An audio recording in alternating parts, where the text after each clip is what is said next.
మొట్టమొదట నాకు జన్మనిచ్చి స్వస్థంగా నేర్పించినటువంటి నా తల్లిదండ్రుల పాపములకు నా హృదయపూర్వక నమస్కారాలు. ఆధ్యాత్మిక చింతనకు ఉన్ముఖం చేసి ఆ మార్గంలో బయలుదేరడానికి కావాల్సిన శిక్షణ ఇచ్చినటువంటి ఆధ్యాత్మికంగా దీని వల్ల మనం పొందవలసింది అని తెలియజేసినటువంటి ముఖ్యమంత్రులు ఆచార్య శక్తిల భరద్వాజ మాస్టర్ గారు జన్మాలను నా ధన్యవాదాలు. సెక్రటరీ ఆయుధాలు మాట్లాడుతున్న ఇవే జన్మాలకు నా నమస్కారాలు. ఇక్కడ విశేషమైనటువంటి ఆత్మీయులైనటువంటి గురువులు అందరికీ నా ధన్యవాదాలు. ఇక్కడ నాకు ఇచ్చినటువంటి అంశము శ్రీరామస్వామి మాట్లాడుతున్నావా వీరికి మాస్టర్కి మధ్య గల తల్లి బిడ్డ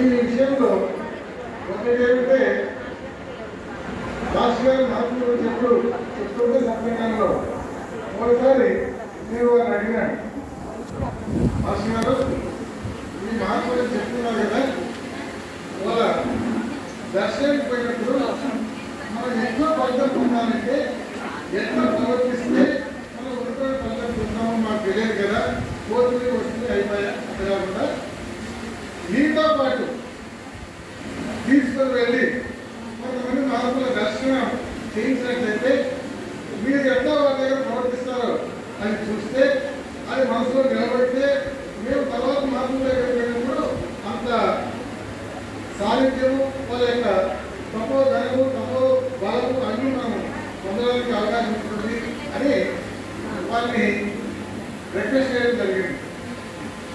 ఆయన ఎప్పుడు ఏదని లేదు లేదని చెప్పారు, తప్పకుండా అంటారు. సరే, ఈరోజు నేను మాట్లాడే అంశాల్లో రాజాడి గోపాల వారి దర్శనం నాకు లభించలేదు, శ్రీరామస్వామి గారి దర్శనం నాకు లభించింది. అది మాస్టర్ గారితో పాటు నాతో పాటు శ్రీరామస్వామి దర్శనం చేసుకునేటువంటి ఇక్కడ సహపాఠకులు ఉన్నారు. వారు ప్రసాద్ అనేటువంటి విద్యార్థి కమ్యూటర్ అండ్ నేటి కేసు భగవన్ రెడ్డి గారు అని ఇక్కడ వచ్చినారైనా మేము ముగ్గురము మామూలు దర్శనానికి వెళ్ళడం జరుగుతున్నాం. ఇది 1972లో జరుగుతున్నాం. ఇక్కడ తల్లిదండ్రుల అనుబంధం ఎట్లా ఉంటుందని చెప్పేసి అంటే మాస్టర్ గారు చెప్తారు ఈ పుస్తకంలో. ఆయన దగ్గరికి బయలుదేరినప్పుడు నాకు ఎట్లా అనిపించేదంటే ఒక తండ్రి దగ్గరికి బిడ్డ పోయినప్పుడు ఎట్లా ఉంటుందో అంత సంతోషం నాకు బాగా ఉండేది అని అనుకున్నాను. రెండోది, స్వామిలో చీరాల స్వామి గారిలో మాస్టర్ గారు ఒకే రకమైన పోలికలు ఉండేవి. అంటే చూసిన వారందరూ ఏమనుకున్నారంటే ఇద్దరు తల్లి బిడ్డలేమో తల్లి కొడుకులేమో అనుకుంటున్నాను. తర్వాత స్వామి దగ్గరికి మాస్టర్ గారు వెళ్ళినప్పుడు ఈయన ప్రవర్తించే విధానం అందరూ చూశాను కాబట్టి ఈయన పోయినప్పుడు స్వామివారు ఈయన పట్ల ఎంత ప్రేమతో ఉండేటువంటి వారు చూశాను కాబట్టి అది 100% వాస్తవం నిజం ఎగ్జామినేషన్ ఉంది. ఆయన దగ్గర ఆయన ఎంతో సంతోషం చెప్పేవారు. ఆయన చెప్తారు మాస్టర్ గారు చోట, నేను ఆయన దర్శనానికి పోయినప్పుడు పొందేటువంటి తక్కువ బలం అనేటువంటిది ఒక 2-3 నెలలు నాకు నిరంతరాయంగా సాధన జరిగేటువంటిది. ఎప్పుడన్నా సాధనకు అంతరాయం కలిగినట్లయితే నేను ఒక్కసారి ఆయన దగ్గర పోయేసి ఇంకా ఈ జ్ఞానం చక్కగా పొందేది అనమాట. అంటే ఒక దర్శనం చేతనే ఆయన అంత శక్తిని మనకు ప్రసాదించేటువంటి వారు. ఇది నేను కూడా మాస్టర్ గారు ప్రతి వారితో ఒక మాట చెప్పారు, నేను పుస్తకాలలో కానీ సత్సంగాలు చెప్పినటువంటి విషయాలు నిజమే కాదా అని మీరు అన్ని కోణాలలో పరిశీలించి చూసిన తర్వాతనే ఒక నిర్ధారణకు వచ్చి నేను చెప్పినటువంటివి సాధ్యమైనంత వరకు మీరు అనుసరించడానికి ప్రయత్నించండి, గుడ్డిగా ఎప్పుడూ అనుసరించవద్దు అని చెప్పేసాను. ఇది చెప్పినప్పుడు నేను ఆయన దగ్గర చెల్ల సభ దగ్గర పోయినప్పుడు నా వయసు 17 సంవత్సరాలు ఉంటుంది, 18 సంవత్సరాలు ఉంటుంది. అప్పుడు ఆధ్యాత్మిక చింతన అంటే ఏమో తెలియదు, మహాత్మ అంటే ఏమో తెలియదు. ఆయన చెప్తే విన్నాను. తర్వాత దశలో 90 ఆ ప్రాంతంలో రామిరెడ్డి తాత గారి దర్శనానికి పోయినప్పుడు, రామిరెడ్డి గారి తాత దర్శనానికి పోయినప్పుడు ఒకసారి పోయేస్తే ఒక 2 నెలలు ధ్యానం ఫలితంగా చక్కగా కుదిరేది. ఏ ఆటంకాలు ఉండవు. 2 నెలలు అయిపోయినప్పుడు అందరితో కలుస్తాం కదా, కలిసిపోయినప్పుడు మళ్ళీ మనం ధైర్యం అయిపోతాము, మనసు సారోగ్యమే కాదు. అంచేత ఆయన చెప్పినటువంటి అంతా 100 రూపాయలు వాస్తవము నిజము అనేటువంటిది అర్థం ఒక సాధన చేస్తే తెలుస్తుంది. మన ఊరికే పుస్తకాలు చదువుతున్న అర్థం కాదు. అంచేత అంటే రాజాడు బాబు గారి దగ్గరికి పోయినప్పుడు కూడా ఈయన ఎంత వినయంగా ఉన్నారు. నేను చూడలేదు, పుస్తకం చూసి చెప్పాల్సిందే. అయితే ఒకటి ఆయన దగ్గరికి పోయినప్పుడు ఆయన దగ్గర ఎంత ఎక్కువ టైం కన్నా ఎక్కువ టైం ఉండాలి అనేటువంటి కోరిక దృఢంగా ఉండేటువంటి అనమాట. కానీ స్వామివారు చెప్తారు, నా దగ్గరకు వచ్చి వాళ్ళ పని చూసుకొని వెంటనే వెళ్ళిపోవాలా, ఇక్కడ రాత్రికి ఎవరికి ఉండడానికి అవకాశం లేదు అని చెప్పినప్పుడు ఈయన ఆపత్త గట్టిగా సాయినాథుకు ప్రార్థించి నాకు ఈ సన్నిధిలో ఎక్కువ కాలం గడిపేటువంటి అవకాశం ప్రసాదించిందని నేను మనసులో ప్రార్థిస్తే అక్కడ అన్నసేవకుడంలో ఒక రోజు రాత్రి అక్కడ నిద్ర చేయడానికి, ఆయన చేత కావ్య స్వీకరించడానికి, ఆయన వండేటువంటి ప్రధాన స్వీకరించేటువంటి భాగ్యం నాకు కలిగింది చెప్తాను. అంచేత మనకు కలిగిన బిడ్డలో ఎట్లా ఉంటుందో అని వాళ్ళ దగ్గర అదే అనుభూతిని పొందినట్టు మనకు అనుభవం అవుతుంది. ఈ విషయం నేను మర్చిపోతానేమో, లాస్ట్ టైం లేదు పొడుస్తూ ఉంటాను, టైం అయిపోయింది. అంతే ఈ మాట ముందుగా చెప్పేసి అనుబంధం ఎటువంటిది అని చెప్పేసి అనుబంధం అట్లా ఉండేది వాళ్ళ మధ్య అని. ఇంకా శ్రీరామ స్వామి గురించి నేను దర్శనం చేసుకున్నప్పుడు ఫస్ట్ మాస్టర్ గారితో పోయి జీవనగూడెం దర్శనం జరిగింది. ఆమె వైభవోపేతంగా ఉంటారు. జయ హో మాత శ్రీ అనసూయ రాజరాజేశ్వరి శ్రీ పరాత్మని నామస్మరణ చేస్తుంటే నిజంగా మన ముందు రాజరాజేశ్వరి మాత కూర్చున్నదా అనేటువంటి భావన కలుగుతుంది. అంత వైభవాన్ని చూసి శ్రీరామ వచ్చిన తర్వాత శ్రీరామ గురించి మాస్టర్ చాలా గొప్పగా చెప్పుకున్నారు అంత ముందు. అంచేత ఆయన పేరుల ఒక ముఖ్య మంచము గడ్డం పెంచుకొని భాషను గుడ్డలు వేసుకొని చూడడానికి భయంకరంగా ఉంటే భయపడిపోయాను నేను నిజంగా. అదే ఇంత సాధన చేసి మనకు పొందే పరిస్థితిగా దీంతో పడిపోయే పరిస్థితి అని. కానీ మాస్టర్ మాట చెప్పారు, జ్ఞాని సన్నిధికి పోతేనే సంచారం కలిగినటువంటి మనసు స్థిరత్వం పొందుతుంది, శాంతిని అనుభవిస్తుంది అని చెప్తున్నారు. అది పేరు తర్వాత మాస్టర్ గారు చెప్తారు, అసలు నేను ఎవరు, నా పక్కన ఎవరున్నారనేటువంటి నాకు గుర్తే ఉండేది కాదు స్వామి దగ్గర. అట్లా స్థితి తర్వాత మనం చదువుకోవడం జరిగింది.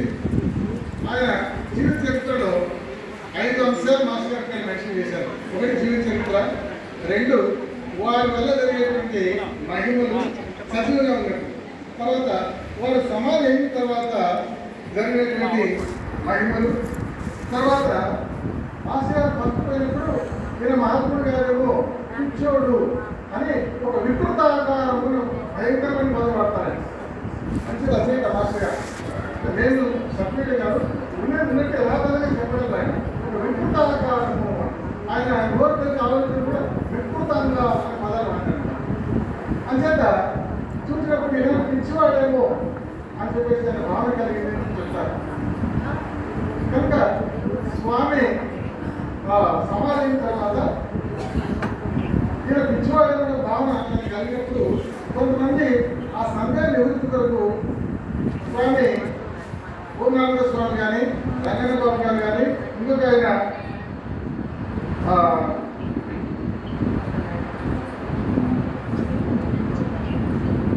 ఆయుర్వేద వైద్యుడు రామచంద్రరావు ఎవరు అంటే ఆయన చెప్పినటువంటి అంశాలు విన్న తర్వాత ఈయన చాలా గొప్ప పరిపూర్ణమైనటువంటి ఆత్మానుభూతిని పొందినటువంటి మహానుభావుడు అనేటువంటి నాకు అర్థమైంది అని నిర్ధారించుకోవాలి. లాస్ట్లో ఆయన నా సమాధి కడప దగ్గర గొల్లపల్లి దగ్గర మూలపల్లిలో ఒక 7 కోట్ల ఉంది అని చెప్పి ప్రతిభంగా చెప్తారు. అది ఎట్లా అనేటువంటి 5 అంశాలు ఉన్నాయి. అయితే డీటెయిల్గా అదే చెప్పడానికి కాదు కాబట్టి కొన్ని కొన్ని అంశాలు నేను టచ్ చేస్తాను. స్వామివారి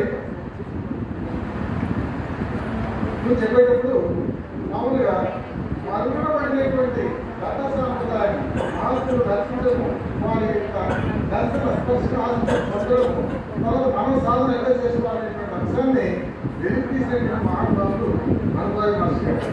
ఒకవేళ నేను ఈ సంగతి నాకు లేదు, అనుభవ మహర్షి గారు ఓపికగా ఉంటే నేను కూడా అందరి మాదిరి జీవితాన్ని లగ్జూరియస్ చెప్తాను కదా, లగ్జూరియస్ గా చాలా బాగా భోగాలు అనుభవించాలనేటువంటి దాంట్లో ప్రతి చేసుకునేవారు. అది కాకుండా 16 సంవత్సరాల వయసులో ఆ మహానుభావుల యొక్క దివ్య వర్చస్సుకు ఆయన యొక్క మాట ధోరణికి, ఆ మాటలో ఉన్నతం, ఆ మాటలో ప్రేమ అనేటువంటి ఆకర్షించి ఆయన బాధాలుగా ఈ మాత్రమైన దుర్మార్గ జీవితం గడపకుండా ఉండడానికి ప్రయత్నం చేసినారని మాత్రం చెప్పగలను. దుకాణం పోయిందంటే కూడా ఉన్నాయి వాసనలు జన్మ చేసిన వాసన తొందరగా మరి నేను 10 సంవత్సరాలు వేసిన దగ్గర పోయి మనం ఏం పొందినాము, ఏం చేసినామంటే అదే ఖర్చు చేసినాము. అంచేత శ్రీరామస్వామి చూసినప్పుడు ఆయనకు కలిగేటువంటి భావన ఏంటంటే 1963 సంవత్సరంలో మాస్టర్ గారు తర్వాత ఆ సమాజ్ దగ్గర ఆయన అనుభవం చెందిన తర్వాత రెండోసారి పోయినప్పుడు ఆయన ప్రార్థిస్తాడు బాబాని, తండ్రి నీ దర్శన భాగ్యం నాకు కలగలేదు, భౌతికంగా నువ్వు దర్శించిన భాగ్యం నాకు కలగలేదు, కానీ ఈ సమాజ్ దగ్గర ఒకసారి దర్శనం చేస్తే నాకు ఇంత మార్పు వచ్చేసింది. అంటే మీరు చదివింటారు, ఎంత తిన్నా అది ఏం తిరుగుతున్నా ఆకలి కావాలి, నిద్రపోయినా ఎంత నిద్ర వచ్చేది, ఏ నిద్రపోతుంది ఆలోచించదు, తర్వాత ఈ వీక్నెస్ అనేటువంటి కలుపుతూ వచ్చి చెప్తారు. మరి ఒక్కసారి మీ దర్శనానికి కలిపి నాకు మార్పు వచ్చిందే అంచేత ఈనాడు ఇలాంటి సశరంగా ఉండేటువంటి అవధూతుల యొక్క స్వాముల యొక్క మహానుభావుల యొక్క దర్శన ఆశీర్వాదం పొందేటప్పుడు నన్ను ఆశీర్వదించుకొని ఆశీర్వాదం కోరుకున్నాడు. ఆ కోరిక ప్రకారం అనేక మంది మహాత్ముల దర్శన ఆశీర్వాదం పొందడం జరిగింది. అందులో శ్రీరామస్వామి గారు ఉంటారు. 1967లో ఆశీర్వాదం పరిపాలించడం వచ్చింది. చదువుపెట్టి విజయనగరం ఆశ్రమంలో ఉన్నారు. వచ్చిన తర్వాత అమ్మగారు ఒకరోజు మాస్టర్ గారు ఉండేటువంటి రూమ్కి వచ్చేసి అక్కడ కూర్చుందిగా వేరు తయారు చేసి, మరి నాకు నిజంగా వేరు తయారు చేస్తే చదివేది కానీ ఇప్పుడు చెప్పేటప్పుడు వే అంటే ఏంటంటే మీరెవరు చెప్పగలరా? వే ఎప్పుడు చేసినారన్నా మాట్లాడుతున్నారు వంట చరిత్ర చదివారు కదా, వాళ్ళు ఒడ్పెట్టి వచ్చేదా? ఇక్కడ సైన్స్ ఏం చెప్తారంటే the liquid part of the milk that remains after the separation of curd in cheese making. Whey అంటే అదే విరగొట్టిన తర్వాత ఆ చీజ్ అక్కడ వేడి చేసిన తర్వాత మిగిలినటువంటి లిక్విడ్ నీళ్ళు ఉంటాయో అది వే అన్నమాట. అంచేత అది తయారు చేసి ఇచ్చిన తర్వాత అమ్మగారు ఆశగారు తెలిసి అమ్మా ఎప్పుడైనా సిగరెట్ వాడుతావా అని అడిగారు. లేదమ్మా అన్నారు. మరి ఎప్పుడైనా కాల్సాలు అనిపించలేదా అని అడిగారు. లేదమ్మా అన్నారు. దాని తర్వాత తిరిగి అదే ప్రశ్న, నీకు ఎప్పుడో కనీసం కాల్సాలు అనిపించలేదా అంటే అప్పుడు మాస్టర్ గారు చెప్తారన్నమాట, నేను ఉద్యోగిని వాడడంలో కాల్సెక్ట్ ఉన్నా ఎందుకు చెప్పాల్సి వచ్చింది అట్లా ఎప్పుడో బాగా రాలేదు చెప్తారన్నమాట. తర్వాత అమ్మగారు పట్టణంలో ఏదో మనలో పెట్టుకున్నప్పుడు మీరు ఏం చేశారు, ఎందుకు అమ్మగారు పరమాత్మైనటువంటి భాగం ఉంది ఆమె వస్తుంది కాబట్టి అనేటువంటిది నేను ప్రేమిస్తూ ఉంటుందన్నమాట. సరే మన పట్టుదలగా అమ్మగారు అడుగుతాను, ఏ విధంగా నువ్వు తాగుతావేమో అని అనిపించింది అని అన్నమాట. అప్పుడు మాస్టర్ గారు చెప్పారన్నమాట, అమ్మా 30 ఏళ్ళు కానీ మీకు తాగాలనుకుంటుందా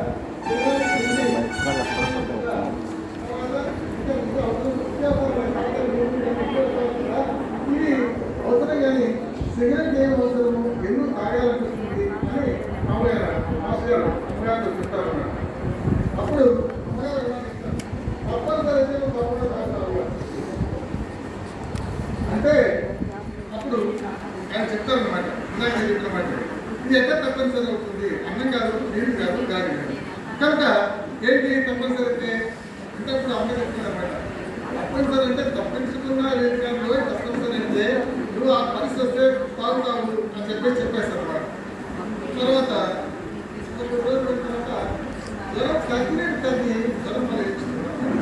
అమ్మగారు మళ్ళా కూర్చొని మధ్యలో జరుగుతున్నారు. ఎందుకంటే ఈ జ్వరం జరగబెడితే ఎక్కువైతే మీకేమైనా అయితే అమ్మగారి గురించి జరిగిందే అని ఒక నింద వస్తుంది. కాబట్టి ఇప్పుడు తప్పకుండా శ్రీధర హాస్పిటల్ సరే ఆయన శ్రీధర హాస్పిటల్కి పోతారు. ఆ డాక్టర్ దగ్గరికి వచ్చిన తర్వాత ఆయన డాక్టర్ ఎందుకంటే ఏం పర్లేదు, నువ్వు నాకు బాగా కబుర్లు చెప్తాడు, నీకు జ్వరం తగ్గించే బాధ్యత అది. ఆయనతో మాట్లాడడం కబుర్లు. తర్వాత ఆయన ఈ పురాణం బైబిల్ కానీ చదవడం, మాకు పత్రిక రాష్ట్రాలు తయారు చేయడం, ఇంత బాగా సత్తా గడిచిపోతున్నారు. దీంతో పాటు మాస్టర్ గారు ఏ మాత్రం నేను కూడా చూసినాను. బాగా పక్కన నడుస్తున్నా కాలేజీ వస్తున్నా ఎంతో వస్తుంది. ఏదో ఒక మాట మార్పుల గురించే చెప్తారు. ఆయన టైం వేస్ట్ చేయమనేటువంటి తెలుసు కదా. అంచేత ఇక్కడ కూడా ఈ పంతొమ్మిది మహాత్ముల గురించి తప్పవాల్సిన పేషెంట్ చెప్తా ఉంటారు. అసలు ఈ ఆత్మలు లేదు, మా కొత్తగా ఆత్మలు చెప్పారు. అప్పుడు అందులో ఒక ఆయన చెప్తారు అనమాట, ఏమయ్యా నీకు ఇట్లాంటి మహాత్ములపై ఇంత శ్రద్ధ ఉంది, నీకు ఈ ఊరిలో ఒక స్వామి ఆయన వాళ్ళ స్కూల్ దగ్గర ఆయన మహాత్ముడు కూర్చుని చెప్పు అని అడుగుతాను. అడిగిన తర్వాత ఆయన వెళ్ళిపోతాడు. ఈ మాట చెప్పడానికి మాస్టర్ గారిని ఇంకా చూడాలా పట్టుకు వెళ్ళిపోతారు. మరుసటి రోజు మార్తీరావు అని చెప్పేసి ఒక తోటి భక్తుడు మాస్టర్ గారి రోజు పలకరిపోయేవారు. ఆయన వచ్చి పలకరించిన తర్వాత నేను చెప్పాను కదా ఆ స్వామిని దర్శించుకోవాలి అని చెప్పేసి, లేదు జ్వరం తగ్గించాలి, లేదు పెట్టకపోవాలి అనిపిస్తాను. నాకు నిద్ర పట్టదు ఇంకా, ఎందుకంటే ఇందులో ఏదో పరమార్థం ఉంది. అమ్మగారు శ్రద్ధ చేసుకోవడం నాకు జ్వరం వచ్చింది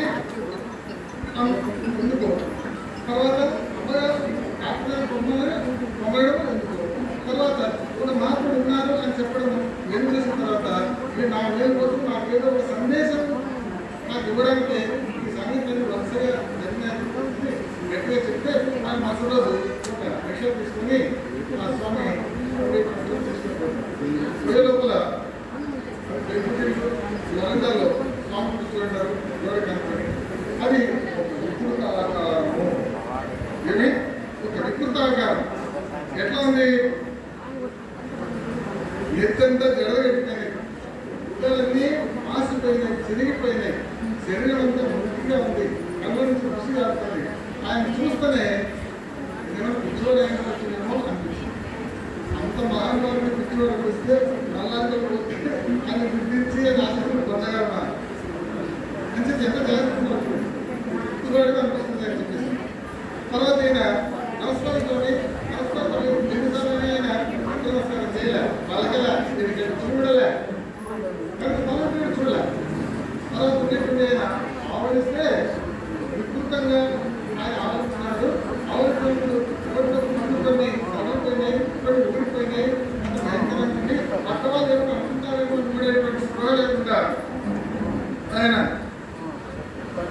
అట్లా చేస్తున్నారు. తర్వాత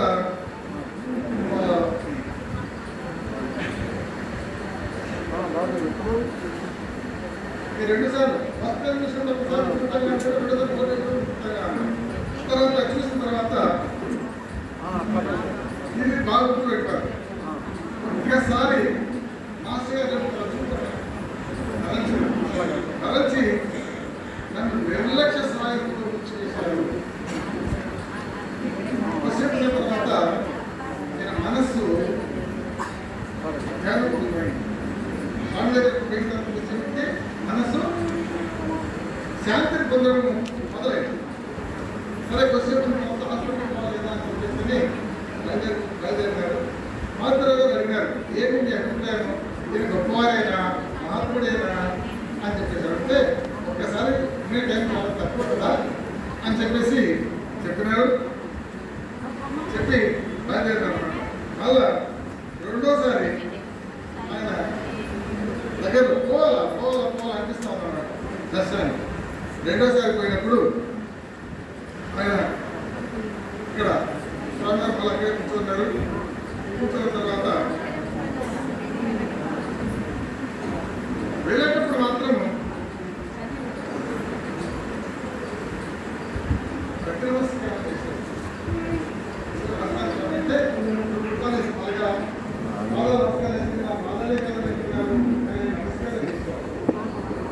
అంటే దహా పెట్టుకోక మాట్లాడాలి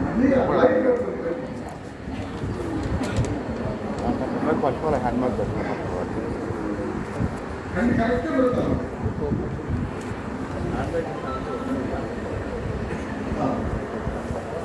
అంచేత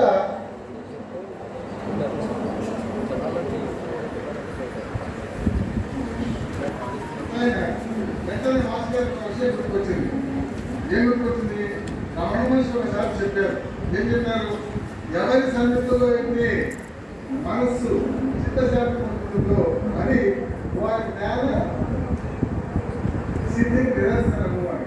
స్వామి దగ్గర అటువంటి చిత్తశాంతి అది కలిగింది. ఆయన మహాత్ముడు అని చెప్పి అనుకున్నారు. తర్వాత 2 రోజుల తర్వాత ఆయన మొదలుపోయినారు. ఆయన ఏమి రెండోసారి అనుకుంటే ఏమి ఆయన దగ్గర ఏమి అనిపించాలి. ఇంకేమి అందరూ నేను స్వామి దగ్గర నుంచి నమస్కారం చేసిన తర్వాత పలకరించిన ఏం మాట్లాడాలో మనకు చూడలేదు. అప్పుడు మాస్టర్ గారి మనసులో ఒక ఆలోచన నిరంతర మెరిసింది అని చెప్తాడు. ఏమని? ఒక 100 సార్లు నా గురువైనటువంటి సాయినాథ నామం అనుకునే లోపల, ఎందుకంటే సకల సాధు స్వరూపుడు, సకల దేవత స్వరూపుడు, సకల ప్రాణపడి స్వరూపుడు సాయినాథుడు కాబట్టి ఈ చీరాల స్వామి రూపంలో ఉండేది కూడా సాయినాథ ఒకటి. నేను ఆయన నామం 100 సార్లు అనుకునే లోపల ఆయన నుంచి ప్రతిస్పందన వస్తే మనం మీరు దర్శనానికి రావచ్చు, దర్శించుకోవచ్చు, లేకపోతే ఇంకా మనం వీరి సన్నిధికి రావాల్సిన పని లేదు అని చెప్పేసి అనుకుంటాను. అన్న తర్వాత ప్రతిసేపు తర్వాత 30 సార్లు ఆయన పనులు చేసే లోపల ఆయన కొంచెం గోడ కానుకునేటువంటి వ్యక్తి ముందుకు వచ్చేసి సిగరెట్ ఇస్తారు. కాల్చాలప్పుడు ఆయన ఎంత సిగరెట్ కాల్చింది బాగా వస్తున్నాడు. తర్వాత నేనే కదా ప్రార్థించింది, మీరు మహాత్ములు అయితే నాకు ప్రసాదించాలంటే ప్రసాదించినారు కదా, మీరు స్వీకరించకపోతే ఇంకా అది ఎట్లా సిగరెట్ తీసుకొని వెలిగించి అగ్గిపెట్టారు ఇచ్చిన స్వామి. అది చాలా సిగరెట్ నేను చాలా ఘాటుగా వెలిగించి ఒకసారి ఇప్పుడు సిగరెట్ వెలిగిపోయి కదా. తర్వాత కాల్చినారు, సిగరెట్ అయిపోయింది. తర్వాత స్వామి లోపల సర్వం నుంచి ఇడ్లీ, కారపొడి, చట్నీ, నెయ్యి వేసి చూసి స్వామి నాకు వస్తుంది అబ్బాయి నుంచి నాకు మాస్టర్ ప్రసాదిస్తారు. సరే అబ్బాయి కదా ఇంకా కలిపారు కాలకు తర్వాత చట్నీ వేసి ఎక్కడి గంటలు చేసి అదే కానీ ఇడ్లీ నెయ్యి వేసిన పిండి మాత్రం చట్నీ వదిలేస్తాడు. స్వామి అదే చూసి అయ్యా చట్నీ కాకుండా తిన్నవాడు ఇంకా తప్పనిసరి కదా, ఇందాక తప్పనిసరి తప్పించుకున్నా తప్పనిసరి అంటే సీటు తాగాల్సి వచ్చింది. ఇప్పుడు ఆ చట్నీ కాలం కదా అంటారు. చెట్టు అంతా ముద్ద చేసి ఈ కాలపడ్డాలు పోసి ఉట్టుకున్న మింగాలు అంటారు. అంతేమి అయిస్తాగా గుడికి మింగేసినవాడు. అయిన తర్వాత స్వామి పాలు అన్ని పంపించి మీరు ఎక్కడిపోతుంది స్వామి, మీరు ఇస్తే నేను కాలం లేదు అంటే ఇస్తే తిని నడుంచలేదు కనుక నాకేం ఇవ్వకపోయి చెప్పేసి ప్రార్థిస్తూనే ఆయన కూడా మానేస్తారు. తర్వాత సిగరెట్ ఒక 10-15 సిగరెట్ కాల్పు చేస్తారని చెప్పి 10-15 సిగరెట్ కాల్పు చేస్తారు. కాల్చిన తర్వాత ఆయన డాక్టర్ దగ్గరికి వస్తారు కదా, హాస్పిటల్ నుంచి మధ్యాహ్నం వచ్చింది కదా, డాక్టర్ దగ్గర వచ్చి మనం వెళ్ళిపోవాలా అనే ఆలోచన వెంటనే పోతామని చెప్పేసి సెలవు తీసుకొని మనం పోవాలా దేవతను పొమ్మంటారా అనేటువంటి సందేహం వస్తున్నారు. మామూలు మార్పు దగ్గర పోయినప్పుడు ఎప్పుడు కూడా వాళ్ళు పొమ్మనంత వరకు మనము ఉండాలి. అప్పుడే మనకు వాళ్ళ యొక్క దర్శన ఆశిస్తూ తండ్రిగా మెండుగా లభిస్తాయి. అది కాబట్టి మనం ఇష్టం వచ్చినట్టు వచ్చేటప్పుడు వెళ్ళిపోయాం అనుకోండి, మనం పొందవలసిన ఫలితాన్ని పొందలేము. తీసుకోవాలా అని చెప్పి అనుకునేటప్పుడు సమయం వెళ్ళొస్తామంటే వెళ్ళురాయా అని అనుకుంటున్నాను. ఇప్పుడు అసలు మొదలయ్యాయి. ఏమని కాలుపడి తిన్నాను, ఇడ్లీ తిన్నాను, ఈ చెట్టు తిన్నాను, అబద్ధం కదా టైఫాయిడ్, డాక్టర్కి ఏం చెప్పాలా, డాక్టర్కు ఏం చెప్పాలా అని చెప్తా. సరే చెప్తామా, చెప్పకపోతే ఒకవేళ జ్వరం ఎక్కువైతే ఎందుకు ఎక్కువైంది డాక్టర్ తెలియకపోతే ఆయన నెక్స్ట్ మందులో చాలా కష్టపడుతుందా చెప్పాలి. చెప్తే డాక్టర్ ఏమైనా చదువుతున్నాను కదా మీకు మంచి తినచ్చా టైఫాయిడ్ అంటే ఏం చెప్పాలి అని చెప్పేసి లాస్ట్ మళ్ళీ ఇంకొక ఆరోగ్యం 3 సార్లు చెప్పారు. మెరుపులా నేర్చుకుంటే ఏం నేర్చుకుంటే హాస్పిటల్కి పోదాము, డాక్టర్ మీరు చెప్పకుండా ఉందాము, జ్వరం ఎక్కువ అయితే చెప్పచ్చు, లేకపోతే బాగుంది. ఆయన ఎవరు మహానుభావుడు, వైద్యులకు వైద్యుడు అంచేత ఏమీ కనబడలేదు, ఆరోగ్యం బాగుంది, ఒక విరేచనమైంది బాగుంది అని చెప్తారన్నమాట. కనుక ఆయన అట్లా హాస్పిటల్కి బయలుదేరారు. తర్వాత ఆయన తరచుగా స్వామివారి దర్శనానికి వెళ్ళేవారు. ఒకవేళ ఎప్పుడైనా గ్రామంలో సరిగా ఏర్పడకపోతే పక్కన శ్రీవారి దర్శనానికి వెళ్ళేవాడిని మహాత్ములు సన్నిధిని మనం ఎన్నుకోవాలని చూస్తే ఆశ్చర్యం నేను అడిగాను సార్ ఎందుకు ప్రతి పాత్రలు ఒకసారి ఈ పని చేసుకుని పోతున్నారని మహాత్ముల దర్శనానికి ఎందుకు పోవాలని మాట్లాడారంటే మన ఫ్యాక్టరీ స్టార్ట్ అవుతున్నాం. కాబట్టి మందులు అంతా వెళ్ళడం వల్ల ఆలోచన వల్ల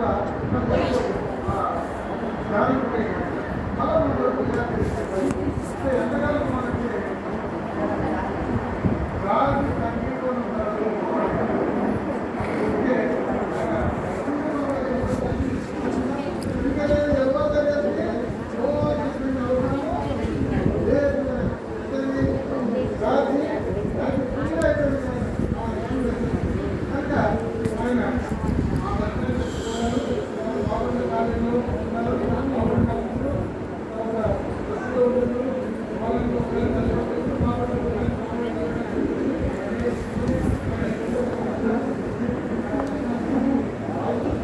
వచ్చిందా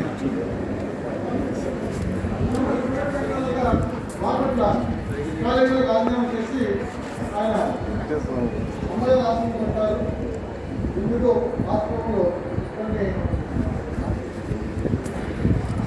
సందేహాలు వేరే వాళ్ళు తక్కువ మాట్లాడుతుంటే అప్పుడు అక్కడ మార్కెట్ వచ్చేస్తాను. ఒకసారి చీరాల దర్శనం పోయినప్పుడు నమస్కారం చేసినప్పుడు మన పావుల పిల్లలు స్వామి ఆ పావుల స్వామి చేస్తారు. ఆయన వచ్చేటప్పుడు చూసి మళ్ళీ తిరిగి ఇస్తారు. ఇస్తే స్వామి ఆలయం పొద్దున జరిగిందా అంటే ఏం లేదు అని మళ్ళీ తీసుకుంటారు. అని నేను అభిప్రాయం ఏంటి, ఎవరైనా మాస్టర్ నమస్కారం చేసుకుంటే చివరి పడుతుందా నాది నాది అని తీసుకుంటాను. ఎవరు నేను అనుభవం ఉంటారు.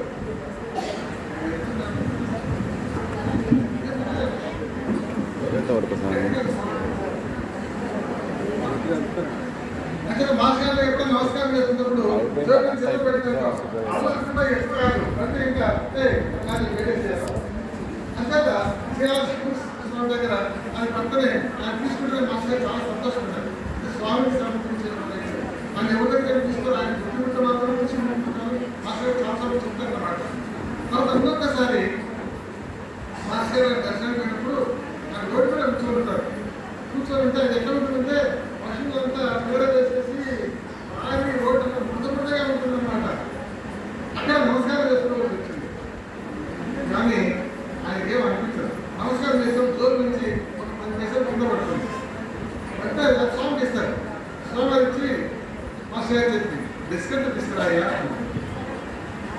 బిస్కెట్ చిన్న చిన్న బిస్కెట్ 10 బిస్కెట్ ఇస్తే ఆ పేడ పైన పెట్టి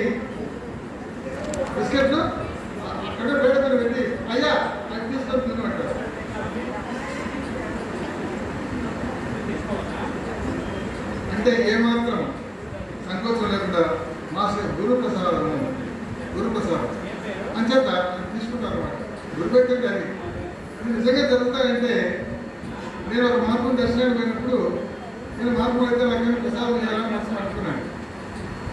ఆయన నా ముందరనే కళ్ళు సారాయి గ్లాసులో పోసి అయ్యా తీసుకోండి స్వామి, నేను గవర్నమెంట్ కల్లా లెక్చరర్ పనిచేస్తాను, కళ్ళు సారాయి పోసినాను పాడుపోతాను ఎట్లా మన్నించండి అన్న.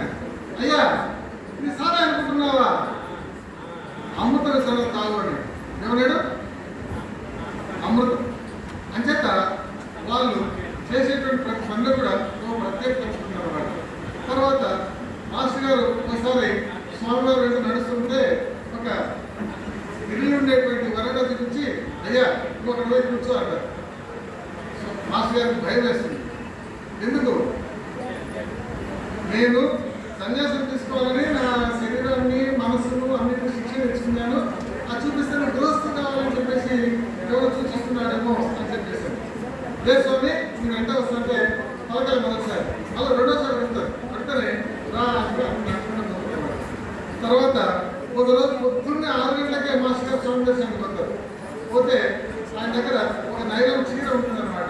ఆ నైలాన్ చీర రాత్రి స్వామివారు సరిగ్గా 2 గంటలు పట్టుకొని ఉంటే ఏదో పుణ్యాత్మలాగా ఆయన పైన కలిగిపోయింది అనే భావం చేత మాస్టర్ గారు అనుకుంటారు. ఆ చీర చూసి చెప్పిన తర్వాత ఈ చీర ఉందయ్యా మీ దగ్గర అని చీర ఇచ్చేస్తారు. చీర ఇచ్చిన తర్వాత మిత్రులు అడుగుతారు ఏమి దీని యొక్క ప్రత్యేకత. నేను అడగారు, చెప్తారు అయ్యా చీర ఇచ్చినాడు గృహస్థు కావాలని మాస్టర్ గారు స్వామి గారి అభిప్రాయము, గృహస్థు కావాలని. నేను కూడా 1977 అనుకుంటా 87లో పెళ్లి చేసుకుని కూడా సన్యాసం తీసుకోవాలని గట్టిగా ఉన్నాను. ఎంతమంది వచ్చినా కుంభాచార్య గారిని పోయి తిరిగి వచ్చేటప్పుడు మాస్టర్ గారు నమస్కారం చేసుకునేటప్పుడు పరిగెత్తుకుంటే ఒక అబ్బాయి పొట్టం ఇచ్చినాడు. ఆ పొట్టంలో ఏమున్నాయంటే ఒక రాగి ఉంగరం ఉంది, ఒక ముక్కు కూడా కొంత బంగారం. మాస్టర్ గారు పంపించారు. ఏంటి? బంగారు ముక్కు పుడగా రాగి ఉంగరం పంపించినారు. రాగి వస్తువు మహాత్ముల నుంచి వస్తే చాలా మంచిదని నేను గ్రంథాలు చదివాను. ముక్కు కూడా ఇస్తేనే ఈ ముక్కు చదువుతారు మనకు కూడా ఇదే ఉందిరా రాసి పెట్టి పెళ్లి చేసుకోవాల్సిందే అట్లా ఉంటాయి వాళ్ళ సంగీతం. అంచేత మాస్టర్ గృహస్థులు అయినారు, అది మీకు అందరికీ తెలుసు. ఆ చీర అంటే ఆ రోజు ఆ చీర ఇచ్చి మీరు గృహస్థు అవుతారు అని స్వామి గారు సూచనప్రాయంగా తెలియజేసినారు. తర్వాత ఈ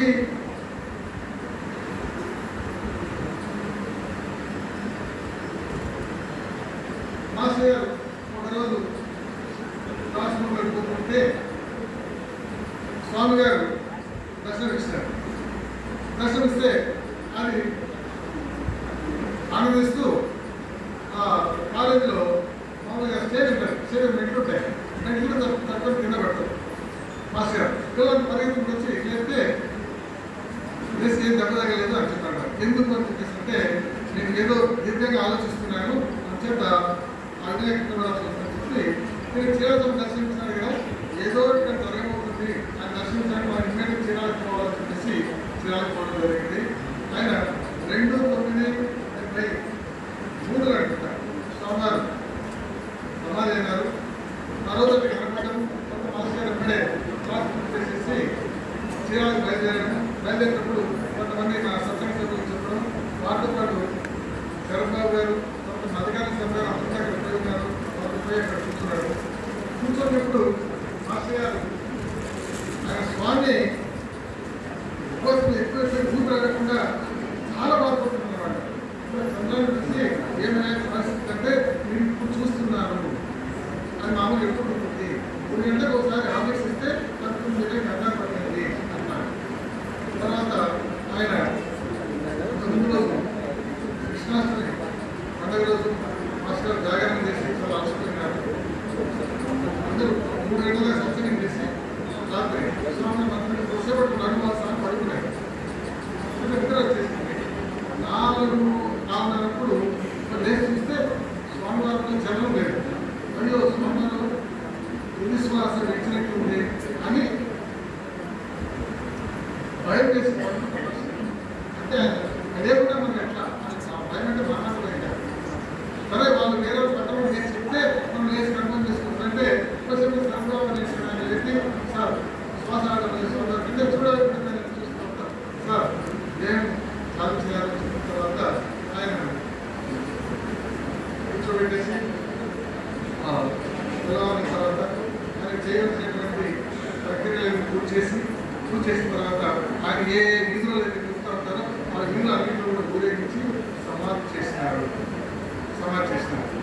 ఈ సమాధి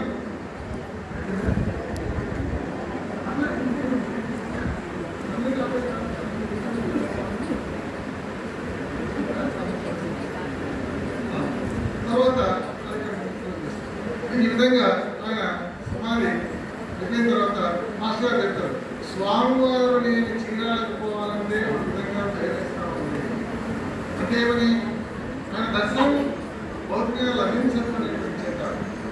ఆ విధంగా ఆయన సమాధి చేసినారు. ఇవాళ ఆయన సమాధి బ్రహ్మాండంగా జరుగుతూ ఉంది. తర్వాత రెండవది ఆయన సమాధి అంతా అనేక లీలలు చూపించారు స్వామివారు.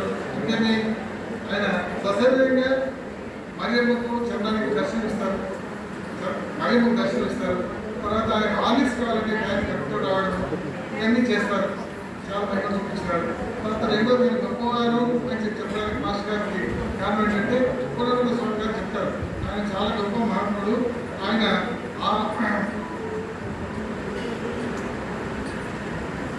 ఈ గొప్ప తపస్వి.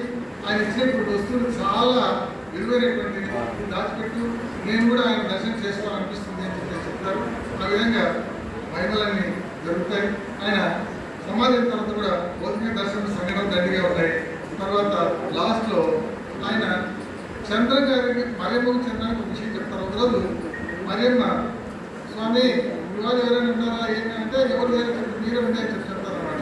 ఒకరోజు ఉండేటువంటి స్వామి గారు ఏం చెప్తారంటే, నా సమాధి గొల్లపల్లి దగ్గర ఉండేటువంటి మూలపల్లి దగ్గర ఉండేటువంటి గొల్లపల్లి నా సమాధి ఉన్నట్టు దర్శనం చేసుకొని చెప్తారు. ఎదురుగా స్వామి గారు ఉండి నా సమాధి అడుగుంది అంటే వాళ్ళకి అర్థం కాలేదు. అమ్మ నాకు అర్థం కాలేదు స్వామి అంటే, తెలిసేవారు ఉన్నాడు తెలుసుకోమ్మా అంటారు. చంద్రబాబు చెప్తే అదే మాట చెప్తే ఆయన చంద్ర గారు మాస్టర్ గారు వచ్చినప్పుడు ఆ విషయం చెప్తే ఇది దైవ రహస్యము అని చెప్తారు. నేను పరిశోధిస్తాను, ప్రశాంత్ గారు చెప్పే విషయం చెప్తారు.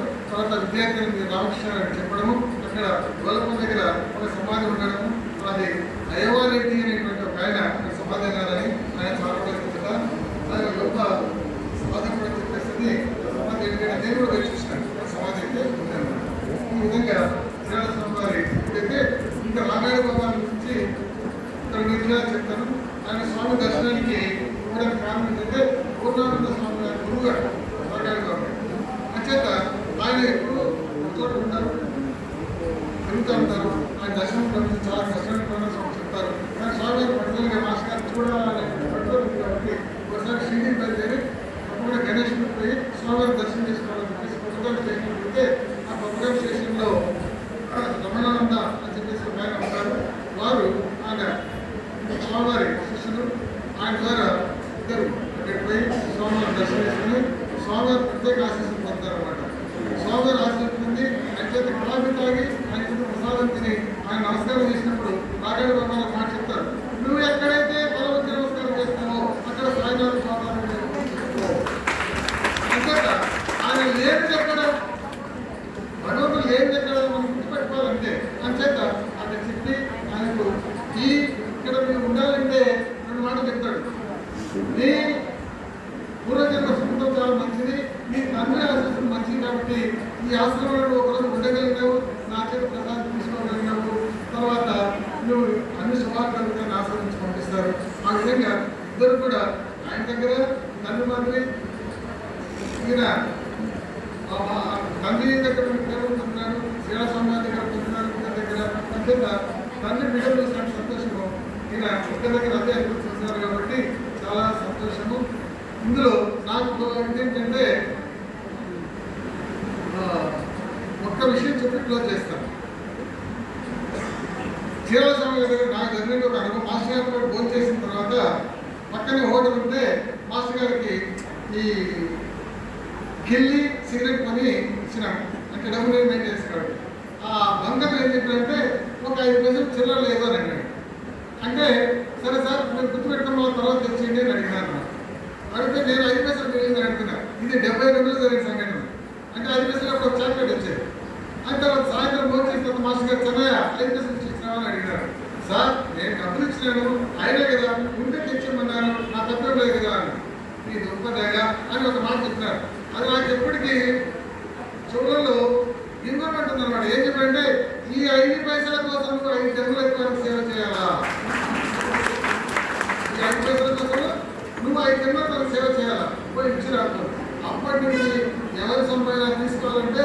5 పైసలకే జన్మలు వచ్చినట్లయితే మన జీవితంలో ఎవరైనా మోసం చేసి సంపాదించినట్లయితే నెక్స్ట్ టైం మనకు ఎంత సేవ చేయాలో అది ఒక్కటి మాత్రం ఆ సేవ సంపాదించుకుంటే చాలా అనుభవం ఉన్నాయి. అయితే టైం నిలబడుతుంది ఇద్దరు ఆపత్తి ఈ ఒక్కరిలో మాత్రం గుర్తుపెట్టుకోవాలి. 5 పైసల కోసము 5 జన్మలు ఎత్తి మనకి సేవ చేయాలి అంటే దేవుడు మన త్యాగం వచ్చినట్టు మన ఊరికి దూరం పెట్టుకుంటూ ఉంటారు. తర్వాత మనం దేశాల విషయం మనం మర్చిపోకుండా పగల సొమ్ము పాప సొమ్ము అనేటువంటి విషయాన్ని గుర్తుపెట్టుకుని మన సాధనాలు కూడా నడిపించాలని కోరుకుంటూ నేను మాట్లాడిన వాటిలో 90,000 పొరపాట్లు జరిగినట్టు మన్నించాలని